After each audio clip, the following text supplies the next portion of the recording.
Hey everybody, how's it going? Hey, welcome back to What the Phuc. I can't believe we made it so far. What episode is this again? I know keep saying this, but my psychiatry sessions have not ended yet, guys. I Nope. still need you. Right There's a now we're lot of shit episode happened this week. 59. Yeah, I want to talk about some shit that happened this week. What do we got? We decided to move. We decided to move offices from where we are to a place called Master Robotics, if they'll take us. But my gut is, I think we'll get there. But it's awesome because it's at the seaport of Boston, which is the newest area where all the big companies have moved to. It's like the hot area that everybody wants to like live and move to, and all these companies are there out of nowhere. Like literally, when I was growing up in Boston, the seaport was a parking lot where I would park at the seaport for free, because there's so much many spots, or maybe in the lot for like literally like $5 or $2, whatever. They're very cheap for the whole day, and then walk to downtown or Chinatown where the action is because there's nothing there but parking lots. Hmm. But the reason why was that whole area was a shipping area where you would have like shipping, but also like fisheries, fishing, and basically there was an active port. Boston was an active port, but Boston, the port moved away from Boston to somewhere else, to somewhere that's bigger, where they can have big container ships, all that stuff. Somewhere in like the East Coast, down south or north, wherever it is, they just had better ports. And so what happened was all those dockside places were gone, and they didn't know what to do with it, right? So in New York, famously in New York, they took some of those piers and they have like Chelsea piers. So have you been to New York? If you have, there's I've something called been. Chelsea Piers, Yep. but basically they refurbished it into like an athletic center, an entertainment center called Chelsea Piers in New York, Oh, nice. I wasn't there. right? So imagine what that in New York that happened in Boston, but on the seaport. Okay. But it didn't happen until like the last like 10 years in terms of Yeah. like the blow up. Like it went from like zero, literally, to like half full. So imagine like you have Manhattan, right? You have Manhattan, but the seaport is not as big as Manhattan. I would say it's like a third of Manhattan. It's Okay. 33 acres, something like that. It's 33 acres. So it's quite big, right? It's like not huge, but 33 acres, and half of it is now full of skyscrapers that rival Manhattan in terms of Yeah. beauty, like glass. Each a studio there costs like $4,000 to rent. Four Oh, thousand dollars. The rest of the city, the most expensive place is like 3,000 maybe, right in Kendall Square, where I used to rent as well. So Kendall Square is where the most expensive rents are for offices, and Seaport is getting up there. So big companies have moved there, many big companies. So you guys can look it up yourself. But 350 companies moved there, moved to Seaport in the last 10 years, that's a something like that's a that. lot of people there. Yeah, and like high rises, like condos, and each condo is 800K minimum for a studio, and for a one Oh, bedroom is like 1 to 2 million, and maybe like 3 4 million for like a two-bedroom. man. It's Like, incredible, the wealth. Yeah, but we have this area, right? So master robotics. I'm very excited by it because it's very cheap. It's actually okay. The seaport has nothing in it, so we're gonna put some cool shit. So the government's like, okay, what can we put in there? Well, let's put an innovation district. Oh, okay, let's rename it from seaport to the innovation district. Okay, we have the innovation. What should we put in there? I don't know. Let's put some free space for robotics companies. We'll call it master robotics, and we'll make it super cheap for companies like to move in and use it. And I'm like, holy crap! I wish we knew about this because we've been paying this rent, right? And it's great. It's near my house, the place at UMass Boston. I love the place. It's called the Venture Development Center, but it's really for biotech companies. So they have this amazing lab space we've been using, but it's very expensive because it has the biotech pricing. We're not doing biotech. We're doing robotics more, right? And so we do have some water, but not really anything toxic. And if then it's not that much anyway. mhm. Then basically this robotics place makes more sense. It's half, or maybe even like more. Like maybe it's like 40% of the price of the place we're at right now. And it's That's better amazing. because we have the milling machines, we got the manufacturing, we have like the advisors who can help us with manufacturing, and so that's going to be it's going. I So love it's it, man. cheaper and you Can't get more wait. perks. Yeah, and then they have a summit where we could be featured with a booth where Okay. all the 65. They have 65 companies there.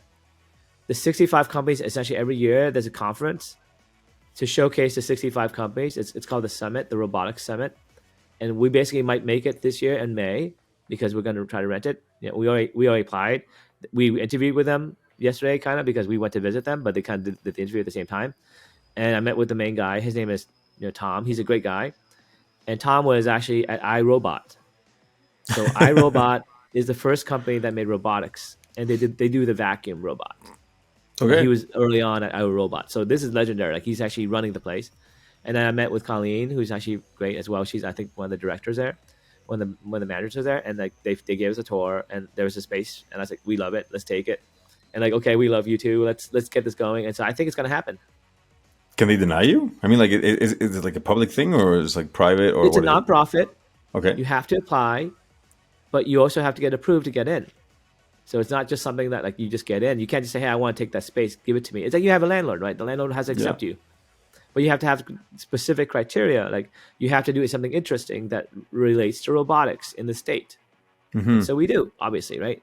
And this is great because now we upgrade from a great location to a better location where we also have a loading dock and robotics equipment that we can basically use that they have on site. And also, they have like VCs that visit them. We also have that summit. They also have military connections where the military would go and check out the robotics there and see if the military would like to buy anything from them in terms of these startups. So it basically is a great place to showcase us because we're in an elite location. Like when you go to Seaport, you can take people to dinner there, like just down the street at these fancy places. They're like 5-star places. There's a convention center right there. Okay. And I can scooter there. I can walk there. I can bike there along the beach. There's so a beach you have in a view. Boston called Castle Island. It's beautiful. It's like, have you ever seen the movie Rocky where he runs along the sunset along the beach? Yeah. It's like that. Like that would be my commute to it was like a 3-mile beach commute to the location because basically that place is right along the shoreline. So basically I'm along the shoreline too. So I just go up like 3 miles and I basically is right there. Man, 3 miles is nothing. In real numbers, it's 4.8 kilometers. Yeah, my employees, I mean, the current place right now is 1.8 away. The UMass is 1.8 away. This is 3.1 away. So it's like a little bit more than the other place, like only another mile, 1.3 miles more. But like I can scooter there in like 15 minutes. It's a really great scooter or bike because it's right along the beach with a bike path and everything, like safe, awesome. But it's a little bit windy, and it's a little bit windy because it's near the ocean. But that's great for the summer because it's when it's hot, right? But no one cares about us moving. But it does, help that we have a better location. And to give you the update, they also know Mass Ventures. So Mass Ventures is, the VC that's thinking about us. Mm-hmm. And hopefully they'll vote yes. If they don't, that's okay. Because, we have other options. But to give you an update on that, right? So we're going to meet with them on April 5th now. A week. April 5th is, 4 days from now? 5 days from now. Mm-hmm. How many days from now? Yeah, 5. 6 days. Today is last day of March. March 31st, 2023. So on April 5th, 2023, we're going to meet and do a deep dive for about an hour and a half where we present for 45 minutes and then get to ask us questions for 45 minutes. It may not take the whole hour and a half, but it's a chance for them to do what's called due diligence. So due diligence is when a person wants to invest in you, but they have to basically really do a deeper dive into making sure that they want to. Mm-hmm. So for example, it's like a home inspection. When you buy a house, you have to have a home inspection. It's like a home inspection, but you want to buy a house already. It's kind of like, okay, so that's a level of commitment. You want to buy a house as long as there's nothing wrong with the house. And we want to know what is in that house and make sure that there's no demons, there's nothing bad. And also what you say, we'd like to know clearly is true and how can we help you and what are the next steps and where do you stand and how much money do you need, blah, blah, blah, blah, blah. All these questions, right? When you want to buy a house, there's a lot of stuff that, at the home inspection, you might want to know what kind of heating system it is.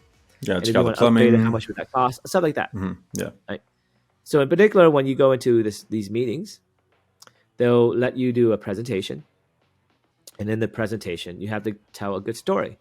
So what's the story that we're going to tell? Well, the story is we have 6 employees now who are very devoted, we're moving to mass robotics. But in the last 3 years, we basically built a system that's ready to go to production. because it's going to run for 24 hours without clogging. And here's a video of it. And so that's a goal for my engineers, is Okay. to make a video of that system running for 24 hours. And this is the amount of stuff it produces. And as long as we have this unit, we can actually make money, because here's where we buy the unit, the material. Here's how we prepare the material to go into this unit. And here's the output of this.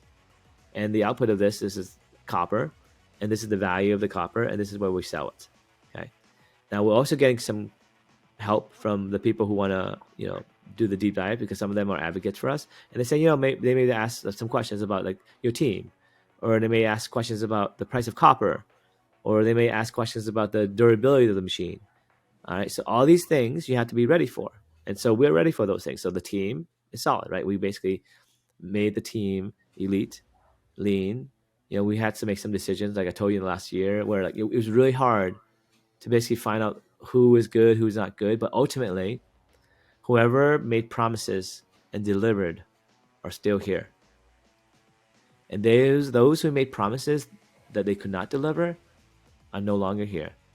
And so I kind of want to talk about that today, because it's been a very tough journey. Okay. Where I think we had I think 5 or 6 people come in and go, right? So basically out of 12 people. Yeah, at least. Well, no, just because we want to try people out. And then basically the idea is some of them couldn't handle it because it was just very stressful. I understand that, right? Some of them could handle it, but they weren't the right fit.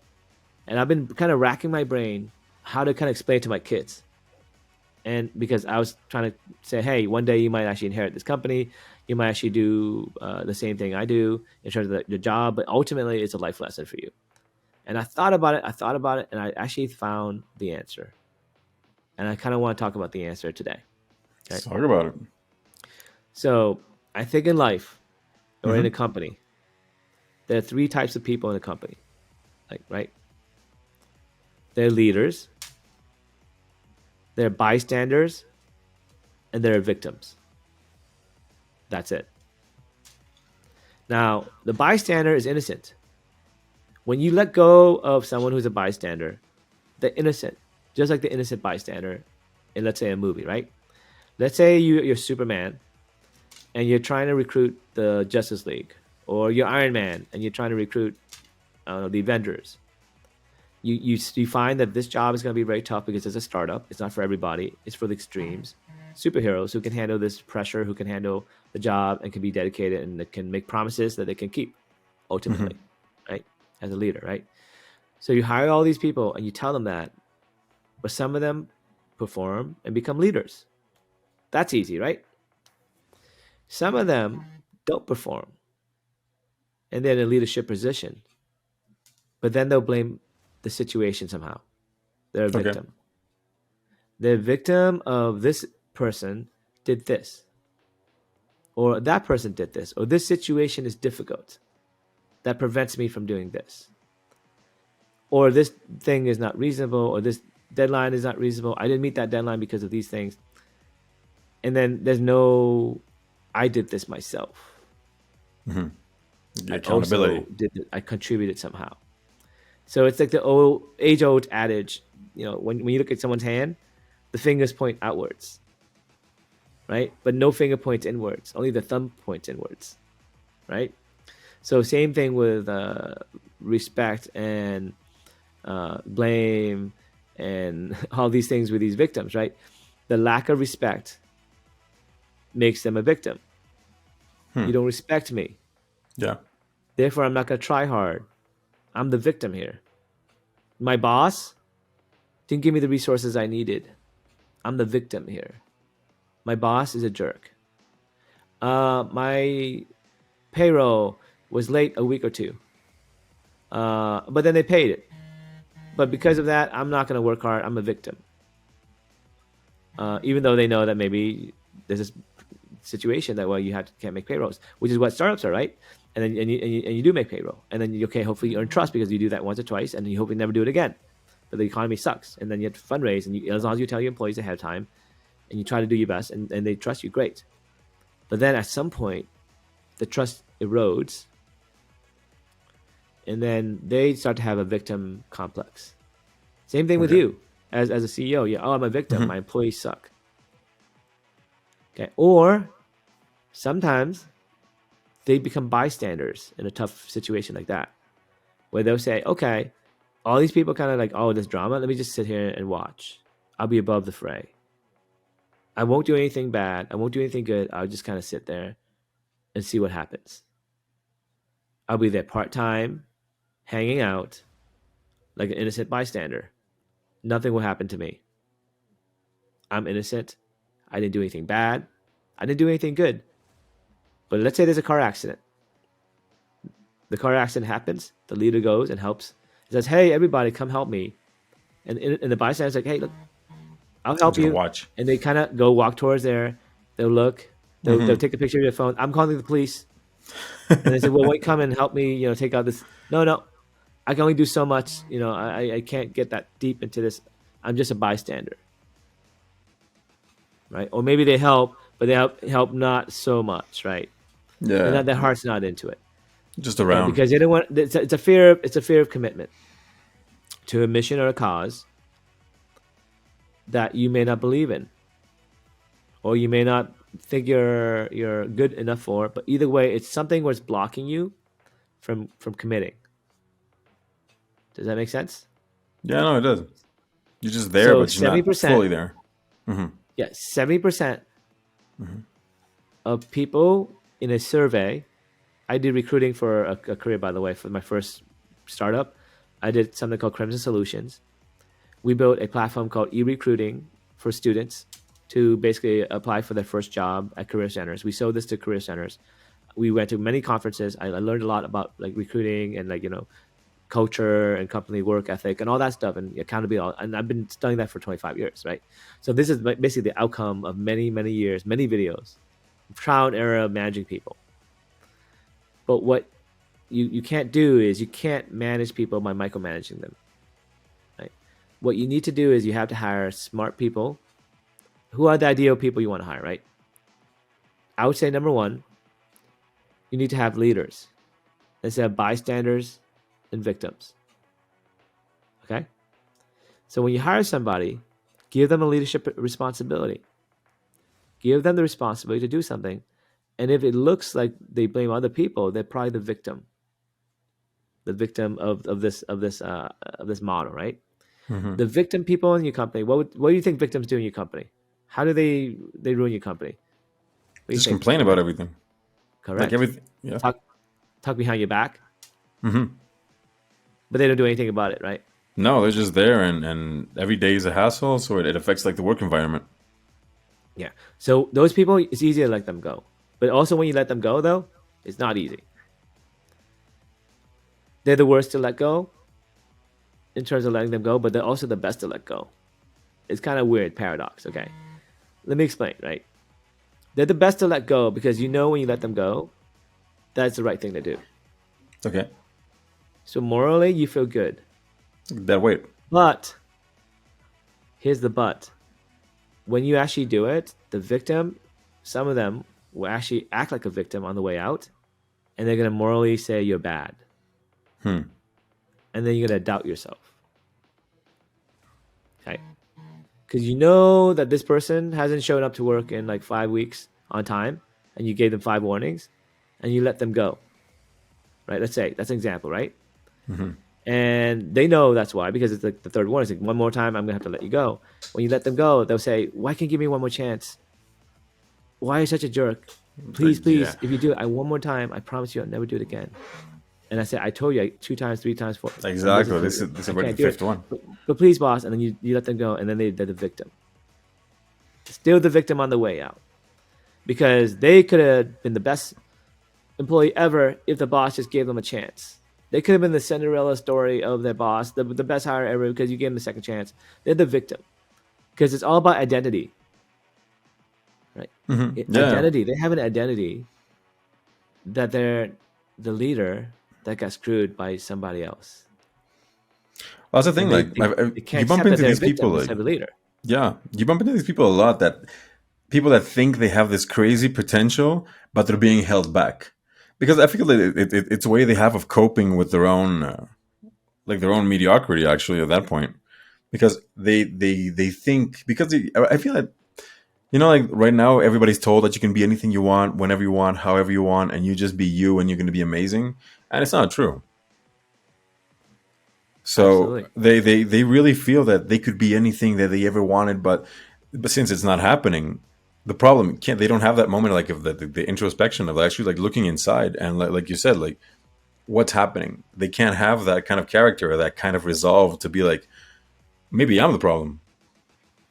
Since they can't Yeah, deal with that, they have to put the blame elsewhere, and you're the one that's making their dreams go away. So you're the problem. exactly. Hmm. So, for example, right? Let's say someone's a victim. Who can help a victim themselves? Pretty much, yeah. Okay, to change themselves from a victim into one of those two categories, Hmm. either bystander or a leader in your company. Okay. Now think about the evolution of a victim. A victim goes probably to bystander before they become a leader. Yeah. Just start taking a little bit more responsibility and like gradually, right?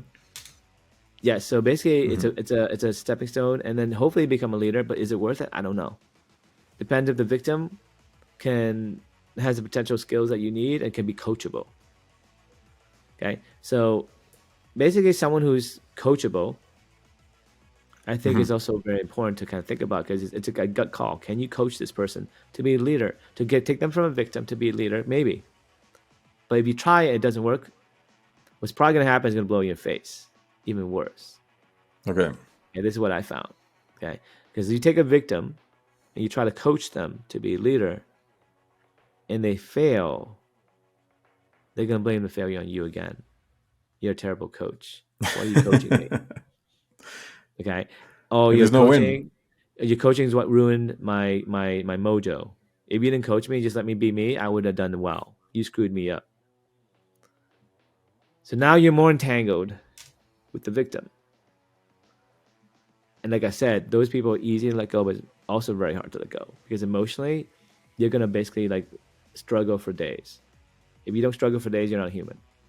Because when a victim screams "help, help, help" and you don't help them and you let them drown, you know what I'm saying? Screw you. I Yeah. need help because I need this job. I don't have this job. Then blah blah blah, right? Or I need this job mentally because my ego is gonna be crushed if I whatever if you let Hmm. me go, or like blah blah blah. There's always reasons where they're a victim, and then you say, "Shoot, I gotta walk away and let this person go and do this stuff," and I feel really bad about myself no matter what because that's the whole point of the victim. I feel like That's there's their types of control. situation as well, though. I mean, like, imagine you saw somebody drowning in a fountain, and you just tell them like, "Get up," and they're like, "No," and they insist on drowning. So, like, what do you want me to do about it? Like, But I'm not they are gonna. drowning because you killed them. You literally let them go, and so you know that factually Hmm. their income right Hmm. is affected, and that you did change their life dramatically, and they're not wrong. They're not drowning in a fountain. You literally shot them in the head, right? You pull the rug underneath their income, Hmm. and they're going to have to find another job. So they're going to be shocked. And so you kill somebody in a zombie apocalypse. Okay, you give somebody who's a victim. Let's say you give a victim. Hmm. You give them a gun, and you say, "Okay, help me out, shoot the zombies," but they don't shoot the zombies, so you have to shoot the victim or something. Like, well, I don't know. Is it, you understand? So, yeah, or just take the gun away from the victim, let the victim die. But either way, don't help the victim anymore. But at some point, the victim will get eaten. Yeah.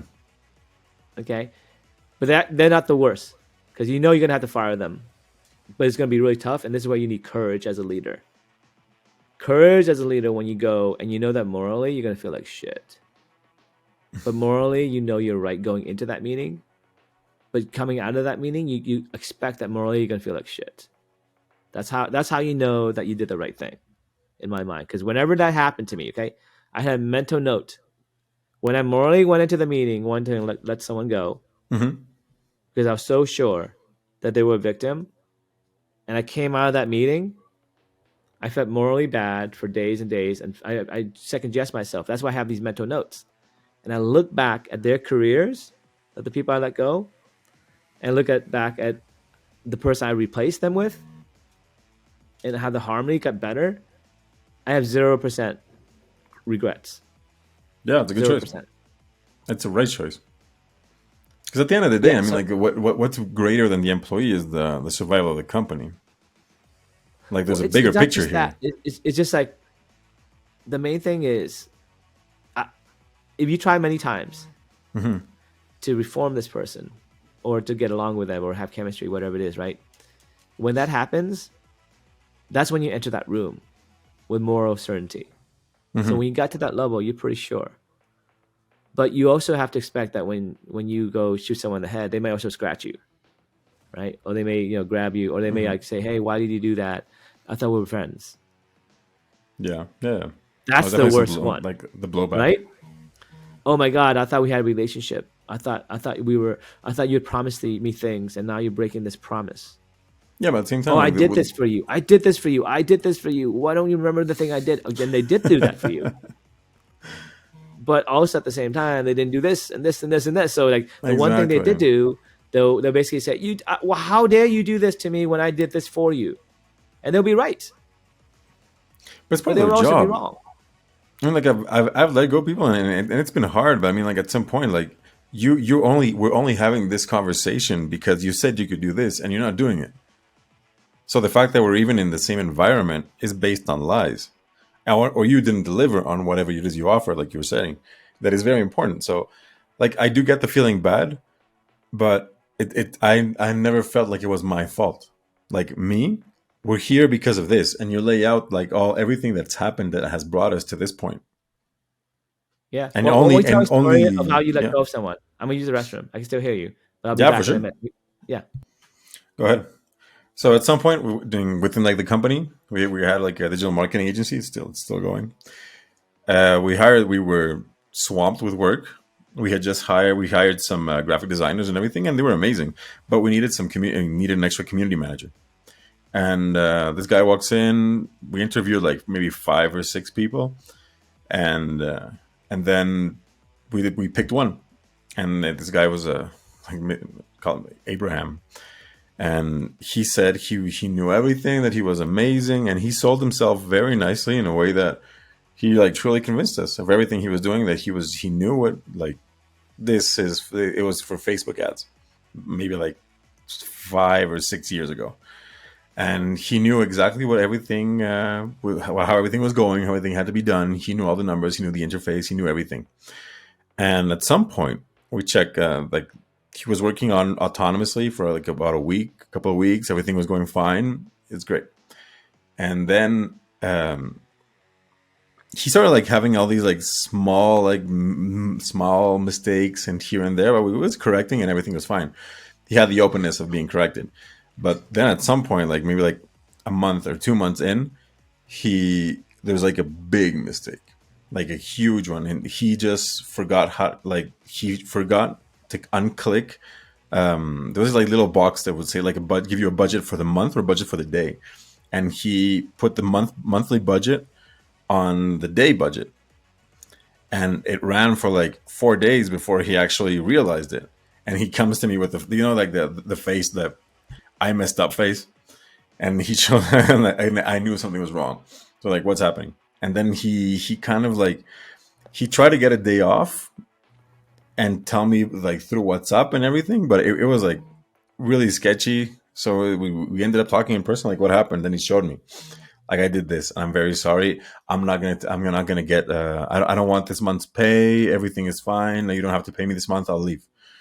And like, buddy, like this is way more than what you're making right now. So he ended up cry, like he just broke down in front of like it was my partner and I, and he just broke down completely, and he said, I messed up, and I've been lying to you guys for the past couple of months, and everything I've been doing has basically been like watching tutorials as I try to figure things out. And like, that's not the issue. Like everything like was being delivered, everything was fine, and the fact that you were learning as you go, it's okay. But this is a big mess up. And then he started talking about his kids, his family. He even he even told us that at that moment he had shoes in so holes in his socks because of how poor he was, and he was struggling. And at the end of the day, we just had to let him go because none of that was our problem. Like, I get that the whole like situation around you, but you did this to yourself. And Yeah. yeah, and he offered like no kind of like, okay, I can do this to fix it. Like, find a solution. If you make a mess, at least like clean it up. And Right. no, we ended up losing that client. It was like because they were pissed. because like their like 4 month budget was spent in like 4 days.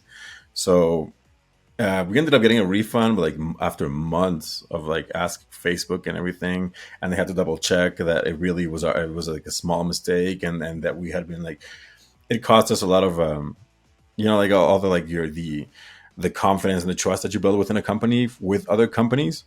They're like, okay, we know you guys, so it's fine. We've been doing business for like the past like 10 years.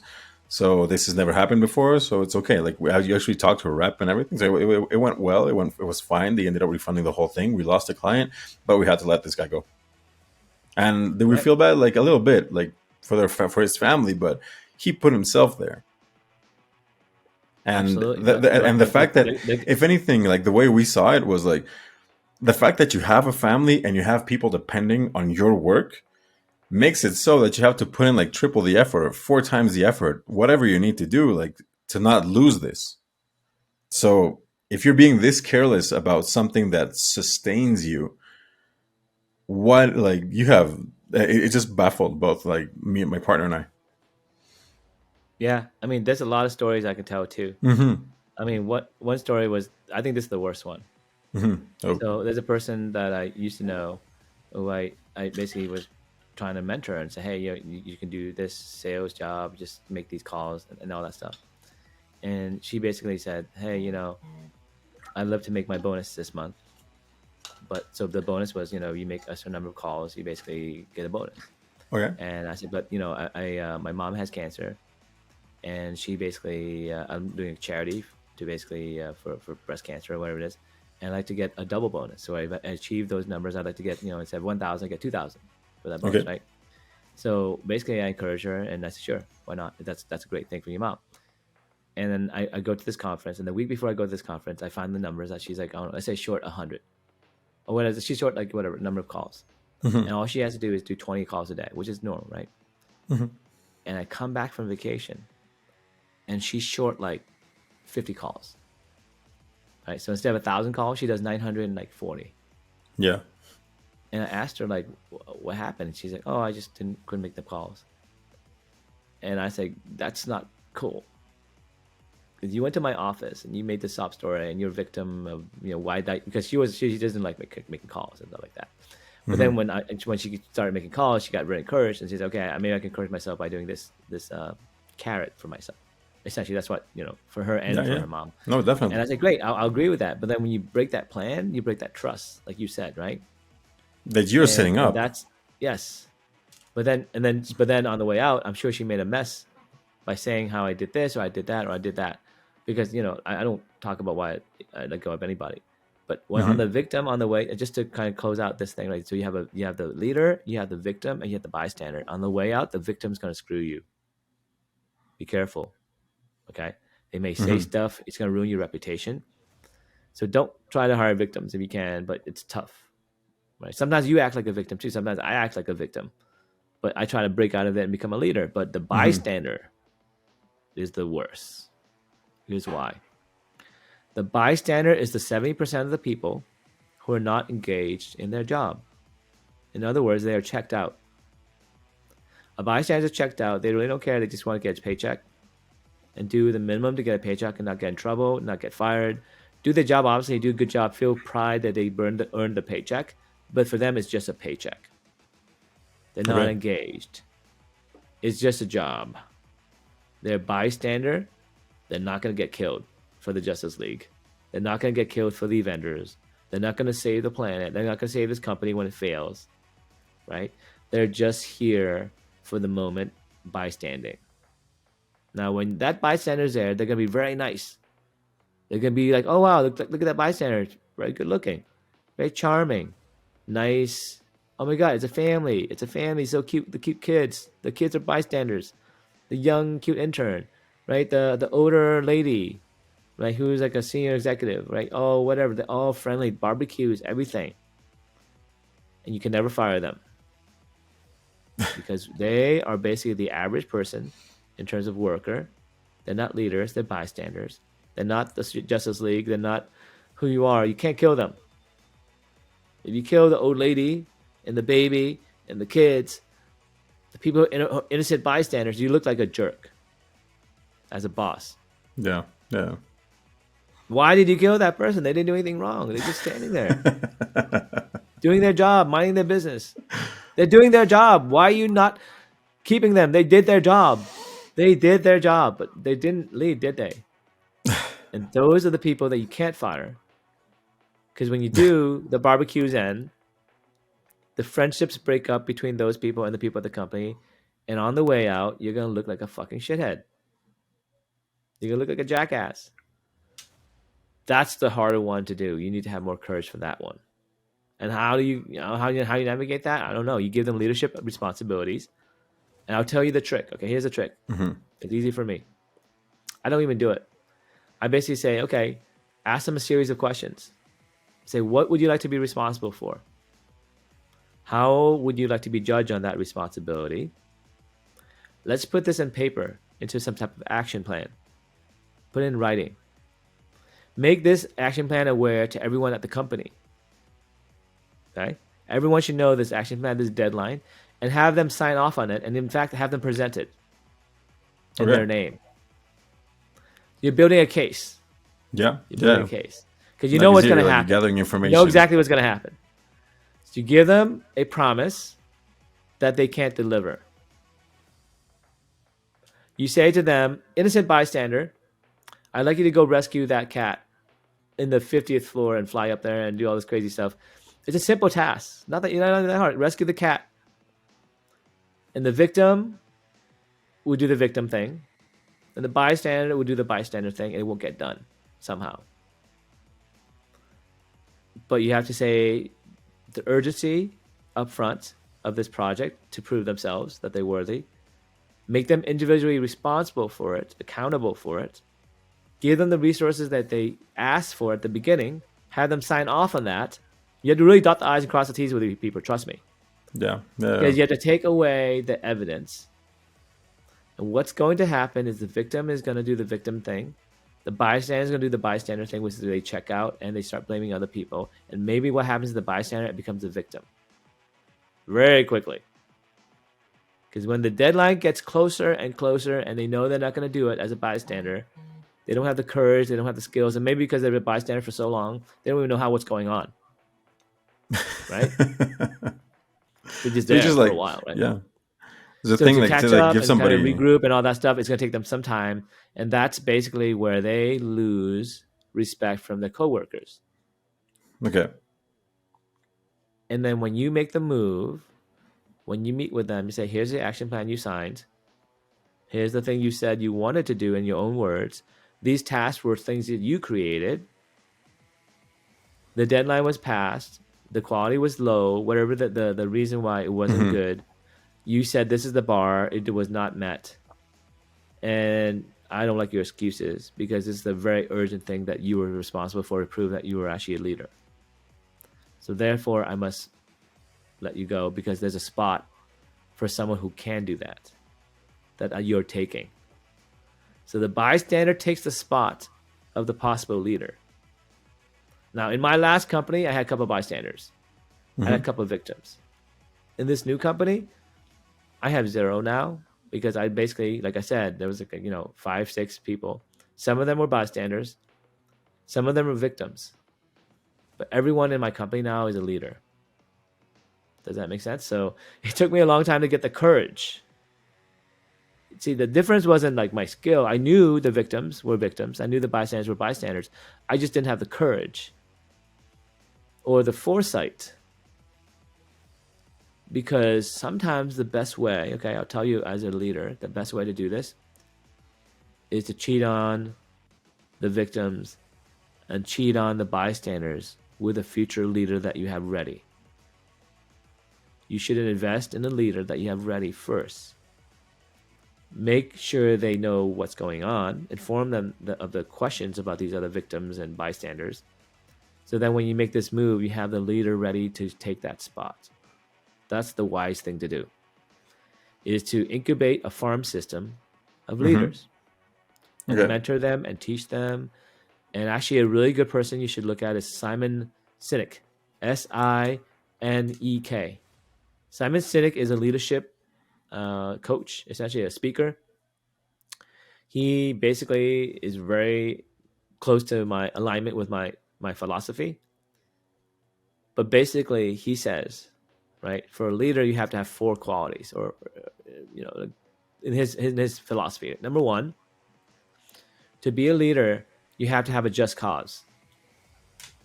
You have something that you really want to do so much that you're willing to sacrifice your individual uh, comfort, money, future, whatever, right? Your time. Hmm.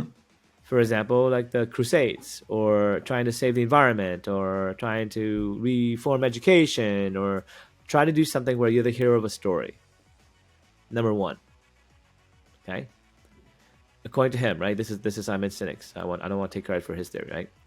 Number two for leadership is you have to have courage, which is what we spoke about a second ago, right? A third thing that you have to have is you have to have a rival.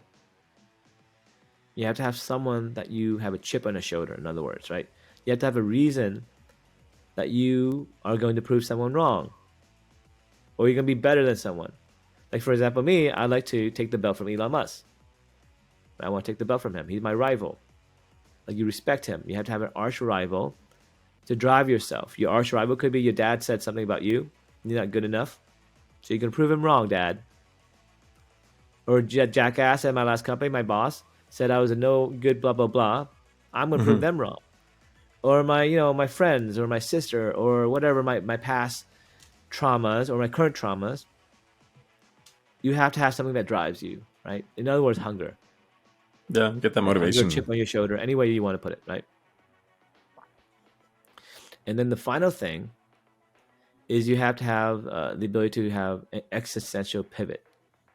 I don't think that he uses the word pivot, but be able to like look at your mission and look at the high level and make major changes that are going to rock your world and change your life. For example, right?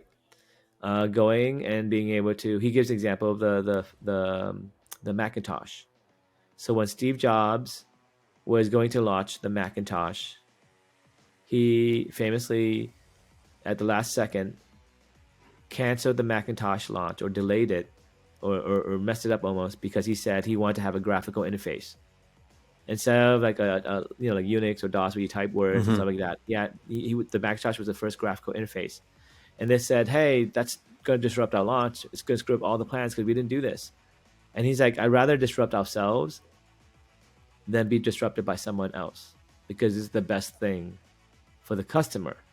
This is the Okay. best thing for our product."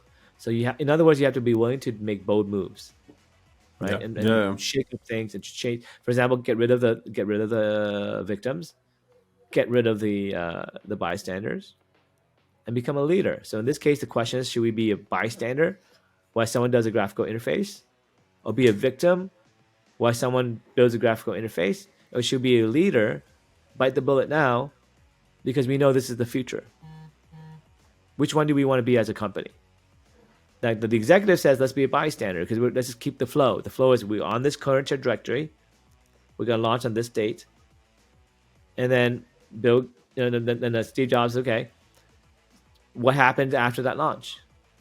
It's gonna fail, and then that person, who basically launched without the graphical interface, will say we're a victim of bad luck because the graphical interface that someone else built that we didn't build, that was bad luck because our launch we had to launch, so it wasn't our fault. It was fate. We're the Yeah. victim. Yeah. Like it had to play out this way. It had to play out that way. Or you could be the leader and say, let me bust up the current flow. Let me do an existential pivot where I'm going to do something else. For example, us moving to mass robotics, right? Hmm. Or us pivoting so we don't have any customers because we want to do it ourselves and have our own fate in our own hands. That's the same thing as the Steve Jobs move. Instead of letting someone else decide our fate, let's decide our own fate. Let's delay this or keep it on time, but let's bust our ass to do the graphical interface because it's the right thing to do to win the game. Okay? Because Simon Sinek, the big insight that he has is, what do you think a business is? Do you think it's a game that lasts forever? Or do you think it's a game that ends as a business? the business game itself, your company. What do you think? Do you think it's an I think infinite game or a finite game? I think it's an evolving infinite game. Correct. So let's say you play an infinite game. Hmm. That's what Simon says, right? You'd have an infinite game. You can play differently than a finite game. In other words, if your long run is to win the entire market, then you should do the graphical interface. If it's short run that you want to keep the schedule and not have the graphical interface. So the long run is better than the short run, in other words. Does that make sense? Yeah, well, it's the bigger picture, no? That you want longevity. So in the end, yeah, so the bigger picture is the reason why you went. So what you want to do is you want to create leaders in your company that you enable to play this infinite game. Where instead of worrying about, for example, let's say you work at McDonald's. Hmm. There are two ways you can treat your training of your employees. You can say to your employees, count every penny counts. So that's the finite game because it's just one transaction. I want that day, that every single dollar we could make that day, I want you to maximize it. I'm playing a finite game where every day is a different game, but it's a new game of a finite game. Right? You can operate your business that way. So let's say a customer comes in and they drop a Mac. They just bought the Mac. They dropped it on the floor and they say, shoot, I just dropped this Mac. Can you give me another one? Now, there are two ways you can approach that. You can charge them a discount for the second Mac or charge them some money for the Mac or just give them a free Mac. Now, the store owner that is finite game would say, well, why did you give that Mac and not charge them? You should definitely charge. Hmm. That's a finite Mac that you lost out my revenue on. And you can't blame us because the customer dropped it. The customer dropped it. It wasn't our fault. We gave it to the customer. They walked to their car. They dropped it in the parking lot. We even left the store. That's a finite game. The infinite game, what would you do in the infinite game? Well, that's a customer that comes every day. They Yeah. dropped it in their parking lot. I give them a free Mac. What do you think will happen the next day? Yeah, no, they're gonna love it and tell all their friends and bring you more people, and they're gonna come Okay, back. so you're aware of the game. So you're both the same person, the same McDonald's employee, but depends on what the boss says to that employee. How should you behave? This is a customer-oriented business. Don't worry about it. It's an infinite game.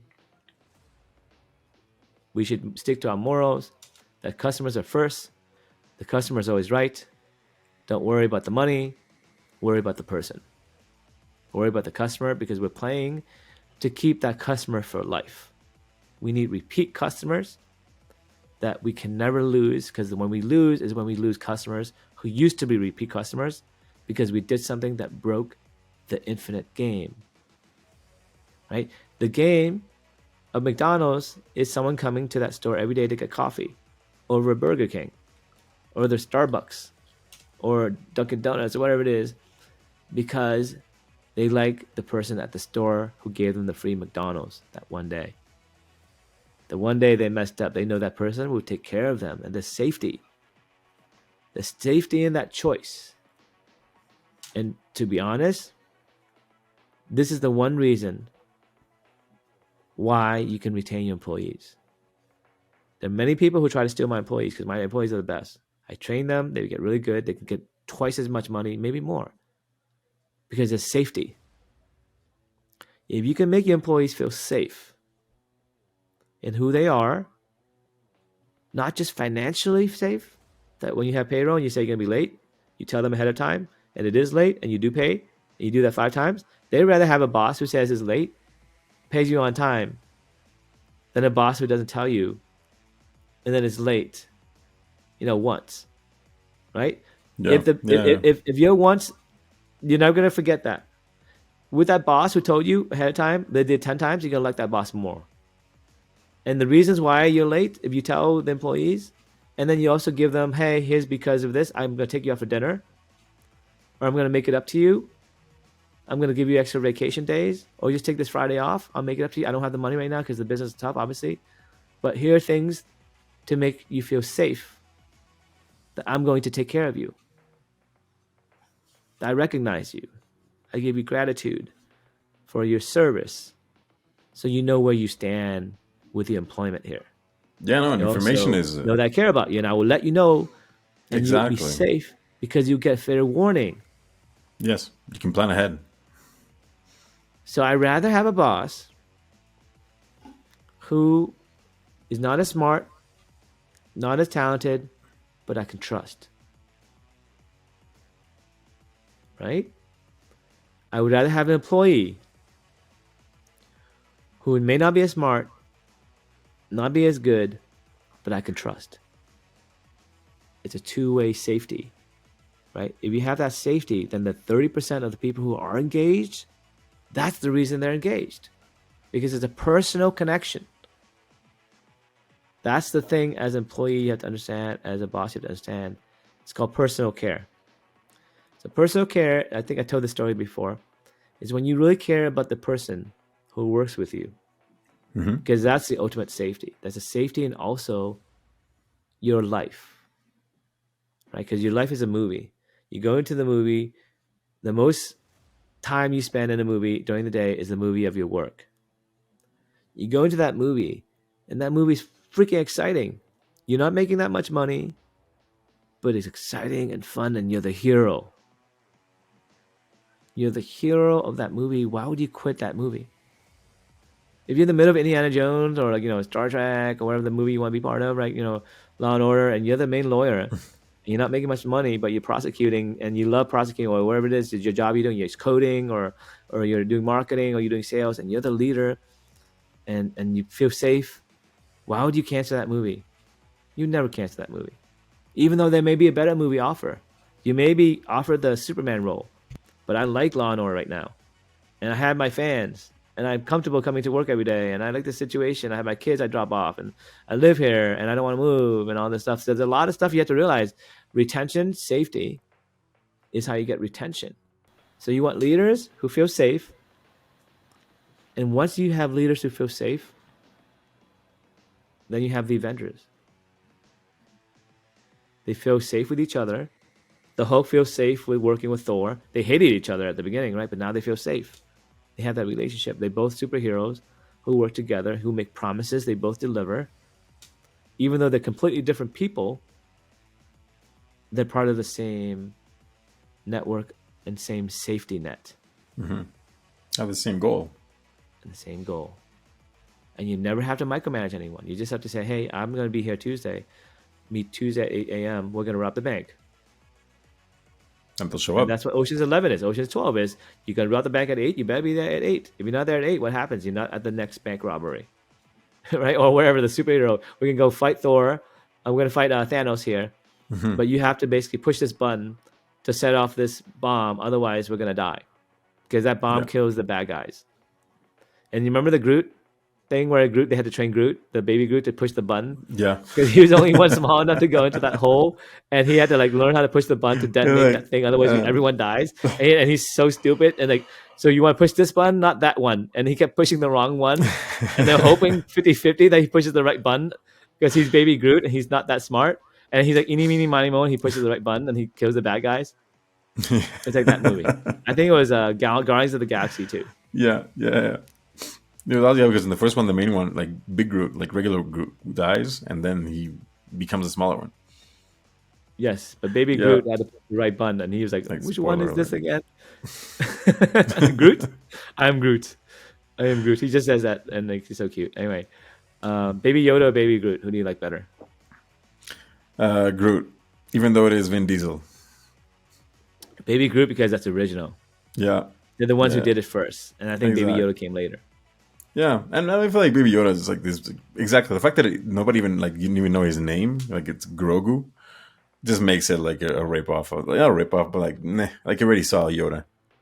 Well, but also Baby Yoda was back a prequel, right? Whereas this one is like he died and he came back as a baby. So that's why it's cooler. It's like the reverse aging. You were an adult and now you're a baby. Whereas Baby Yoda was a Baby Yoda, then became Yoda. So it made more sense. This one's the opposite. You're a No, tree, and then Yoda's you like it's die a and you become a completely baby different tree, character which is though. awesome. It's a different Does that make character. sense? Yeah. Like Baby Yoda. So basically, at this point, for the first time ever, I feel like the company Phuc Labs has a product that we can sell, a product we can actually make, not sell, but build and make money out of, and a team that is all leaders, all A players of 6 individuals, including me, so 5 other people than me, and we're moving to a new location.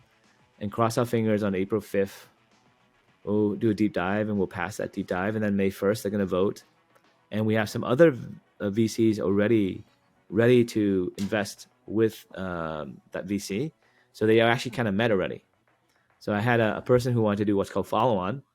Okay. Follow-on is when you follow on to someone else's investment, and the follow-on investor connected with them already, and now they know that they may invest together.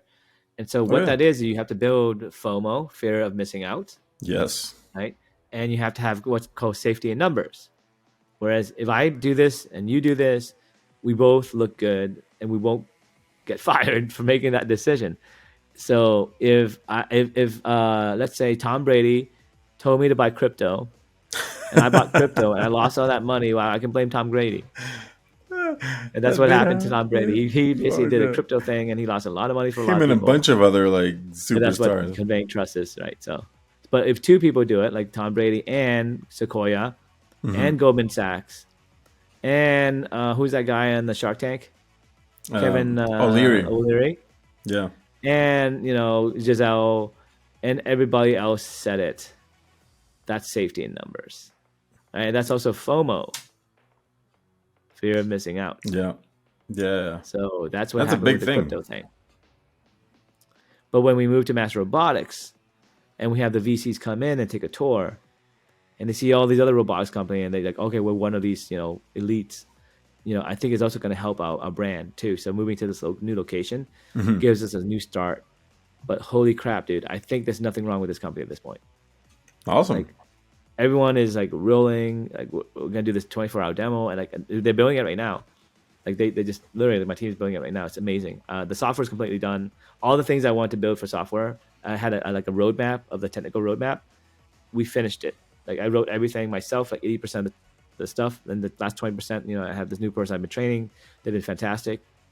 And I think we have the right team and the right idea, the right timing. And, like I said, I became a millionaire on the show. I went from 0 to $1 million. I took that $1 million. I also made another $1 million. I still own a lot of my last company, quite substantial. Okay. And I will be rich for sure. I'm a millionaire already. On paper, I paid off my house, essentially. Awesome. Hey, that's good news. And I, helped some people, and I did some stuff. And now my wife is going to start a Kumon business, which is a franchise for tutoring kids. Life is good, man. But it took a lot of risk. And you saw on the show, how many episodes into this? 59. This is episode 59. Episodes. I believe, okay, I already did this prediction once, right? Where I did the Babe Ruth moment. Where this show, I will make $1 million. I'll become a millionaire on this show. I believe I will become a billionaire on the show as well. I predict that before I'm 50. So between now before 50, which is what I'm 46 right now, in the next 3 years, it's going to happen.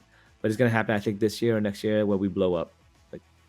So we have this rocket ship, and it's loaded with the fuel almost, because once we get this funding, we have the fuel. But the rocket ship is built. The crew has been trained. They've been working their ass off to build this rocket ship. We're ready to take off. We just need this fuel, which is the funding. We take off. We'll never look back. And I have big, big plans. So thanks for watching the show, guys. Thanks for being fans. Thanks for investing, those who invested. Thanks for hating me and watching the show, those who hate me. Watching. You don't have to hate me. We can be friends. We're super and I'm cool. quite successful, so no matter what you say, I'm doing okay. See you guys next time. See you guys next time.